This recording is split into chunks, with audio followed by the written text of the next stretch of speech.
Okay, part 2 of areas of common ground in the abortion debate. So part 1 had a list of 6 items, so we're going to start with number 7. Number 7, we should want abortion clinics to be held to appropriate health and safety standards.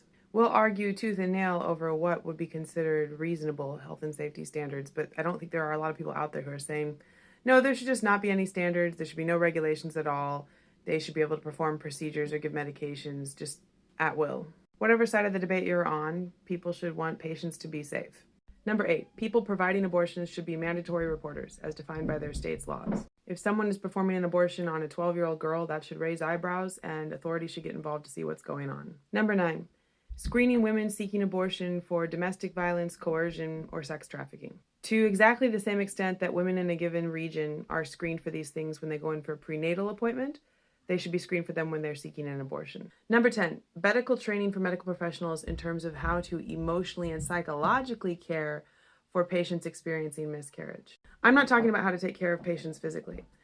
I think medical professionals, for the most part, recognize that that's very important and they understand how to do it. I'm talking about how to respond to their emotional and psychological reactions of grieving a miscarriage. Similarly, number 11 is streamlined and consistent protocols across hospitals and other medical facilities to allow parents to retain the remains of their miscarried children. A lot of parents want to have the remains in order for cremation or a burial or some other kind of ritual to help them process. And unfortunately, there are no standard protocols, and so some hospitals just won't do it. Some hospitals think they can't do it until you push them and they realize they can.